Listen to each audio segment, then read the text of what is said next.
Hello everyone, welcome to the channel the UTC જેમાં આપ સૌનું ફરીથી એકવાર હાર્દિક સ્વાગત છે।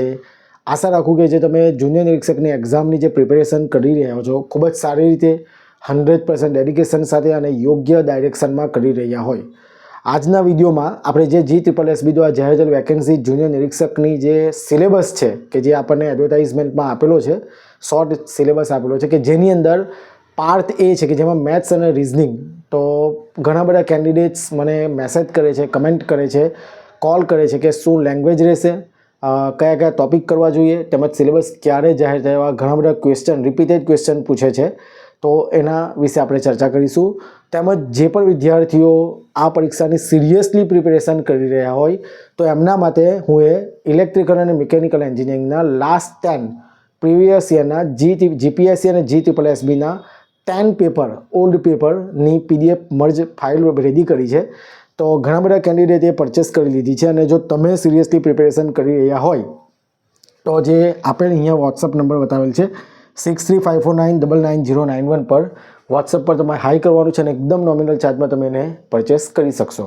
ઓકે, તો વિડીયોને આપણે સ્ટાર્ટ કરીએ। તો અહીં જે GSSB દ્વારા જાહેર થયેલ જે વેકેન્સી છે એની અંદર પાર્ટ એમાં 60 માર્ક્સ છે કે જેની અંદર રિઝનિંગ એન્ડ ડેટા ઇન્ટરપ્રિટેશન કે જેના 30 ક્વેશ્ચન અને એના માર્ક્સ હશે 30, અને સેકન્ડ પોર્શન જે ક્વોન્ટિટેટિવ એપ્ટિટ્યૂડ કે જેના 30 ક્વેશ્ચન અને એના છે 30 માર્ક। ઓકે, તો હું તમને પહેલાં જણાવી દઉં કે હજુ સુધી સિલેબસ જાહેર થયો નથી અને સિલેબસ આવશે ત્યારે આપણે એના પર વિશેષ ચર્ચા કરીશું, પણ હાલ પૂરતી જ્યાં સુધી સિલેબસ આવશે કે નહીં આવશે એ પણ એક ક્વેશ્ચન માર્ક છે, પણ જ્યાં સુધી સિલેબસ આવે છે, બરાબર, એવું ધારી લે કે સિલેબસ આવશે, બરાબર, તો ત્યાં સુધી તમારે કયા ટોપિક કરવા જોઈએ મેથ્સ અને રિઝનિંગમાં કે જે તમને એકદમ ઉપયોગી નીવડે, બરાબર, કારણ કે આ બધા જે ટોપિક હું આજે ચર્ચા કરીશ તે કોઈક ને કોઈક એક્ઝામમાં પૂછાતા હોય છે, તો આટલા ટોપિક તો તમારે કરી જ નાખવાના છે ને જ્યારે સિલેબસ આવશે ત્યારે જોવાઈ જશે।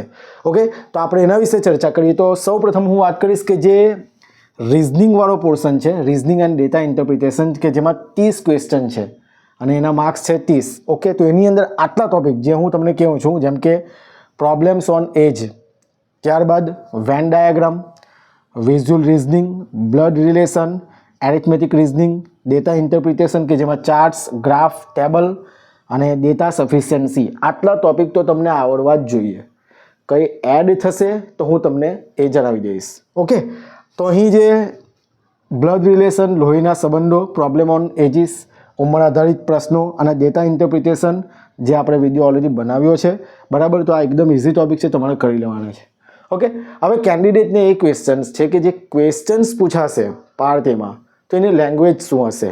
ઘણા બધા વિદ્યાર્થીઓ મને કમેન્ટ કરે છે, બરાબર, તો એના વિશે હું ચર્ચા કરીશ કે જો કોમ્પ્યુટર આધારિત પરીક્ષા થશે, એટલે કે ઓનલાઈન પરીક્ષા થશે, તો બંને લેંગ્વેજમાં આવશે ક્વેશ્ચન, ઇંગ્લિશ અને ગુજરાતી, અને જો ઓફલાઈન થાય છે તો ગુજરાતી તો હશે જ, ગુજરાતી હશે મતલબ ગુજરાતીમાં ક્વેશ્ચન હશે, બરાબર છે, ઇંગ્લિશમાં હશે કે નહીં એ સિલેબસ આવશે પછી ખ્યાલ આવશે, ઓનલાઈન છે કે ઓફલાઈન એ પછી ખ્યાલ આવશે, પણ હાલ પૂરતી જો તમે પ્રિપેરેશન કરી રહ્યા હોય અને ગુજરાતી જ લેંગ્વેજમાં કરી રહ્યા તો એકદમ સાચી દિશા છે, બરાબર, કારણ કે બધા કેન્ડિડેટ કન્ફ્યુઝ છે કે શું અમે વાંચીએ છીએ ગુજરાતીમાં તો બરાબર છે। હા, તો બરાબર છે, પ્રિપેરેશન તમે ગુજરાતીમાં કરો છો એ ચાલશે, બિકોઝ ગુજરાતીમાં તો ક્વેશ્ચન હશે જ આના, બરાબર, ઇંગ્લિશમાં હશે કે નહીં ક્વેશ્ચન માર્ક્સ છે, બરાબર, પણ એના વિશે પછી ચર્ચા કરીએ। એટલે ક્વેશ્ચન્સની જે લેંગ્વેજ છે તે ગુજરાતી તો ફાઇનલ હશે જ। ઓકે, તો તમારા રિઝનિંગના 30 ક્વેશ્ચનના 30 માર્કના પોર્શનમાં આટલા ટોપિક ખાસ સારી રીતે કરી લેવાના છે, બરાબર છે। આનાથી વિશેષ જો તમારે પ્રિપેરેશન કરવી હોય તો તમે કરી શકો, પણ આટલા ટોપિક તો તમારે કરવાના જ છે, બિકોઝ આમાંથી તો ઘણી બધી એક્ઝામમાં ક્વેશ્ચન આવતા જ હોય છે।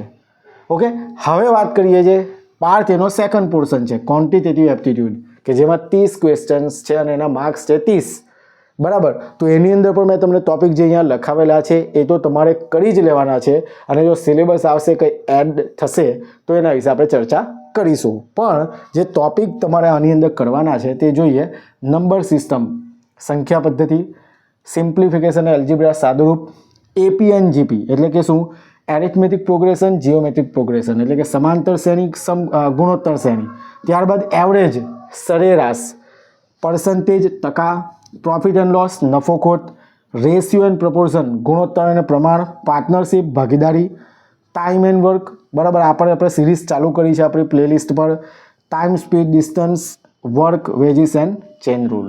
આટલા ટોપિક તમારે ખૂબ જ સારી રીતે કરવાના છે. યાદ રાખજો, પાર્ટ એમાં માર્ક્સ ઓછા આવવા જોઈએ નહીં, બિકોઝ તમારે મેરિટમાં આવવાનું છે.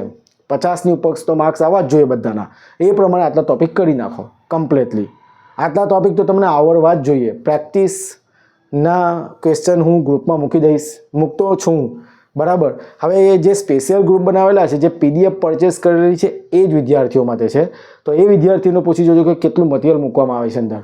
ઓકે, એટલે તમે સ્પેશિયલ ગ્રુપમાં જો એડ થવા માંગતા હોય તો તમારે PDF પરચેસ કરવી પડશે, જેના માટે તમારે આ નંબર પર વોટ્સઅપ પર હાઈ કરવાનું રહેશે. ઓકે, તો આશા રાખું કે તમને ખ્યાલ આવી ગયો હોય અને તમારા ક્વેશ્ચન્સના આન્સર મળી ગયા હોય. જેમ કે ક્વેશ્ચન્સની લેંગ્વેજ કઈ રહેશે તો ગુજરાતી. ત્યારબાદ કયા કયા ટોપિક કરવા જોઈએ, તો આ ટોપિક તમને મેં કહી દીધા. અને સિલેબસ ક્યારે આવશે? ભાઈ જ્યારે આવશે ત્યારે પ્રિપેરેશન ચાલુ રાખો. સિલેબસ ગમે ત્યારે આવી શકે અથવા તો નહીં પણ આવે, બરાબર. તમારી પ્રિપેરેશન ચાલુ રાખો. અને એક ઇમ્પોર્ટન્ટ એનાઉન્સમેન્ટ કહેવા માગું છું કે ફેકલ્ટી સાથે કોન્ટેક્ટ થયો છે અને we are launching the course for this post, બરાબર. જે તમને ટૂંક સમયમાં એની એનાઉન્સમેન્ટ આપી દેવામાં આવશે અને તમારી સુધી માહિતી પહોંચી જશે. ઓકે, જો વિડીયો તમને ઉપયોગી લાગ્યો હોય તો પ્લીઝ વિડીયોને લાઇક, ચેનલને સબસ્ક્રાઇબ કરી દેજો, બેલ આઇકન પ્રેસ કરી દેજો, બિકોઝ જ્યાં સુધી જુનિયર નિરીક્ષકની એક્ઝામ કન્ડક્ટ નથી થતી ત્યાં સુધી આપણે આવા વિડીયો અપલોડ કરતા રહીશું. Thank you very much.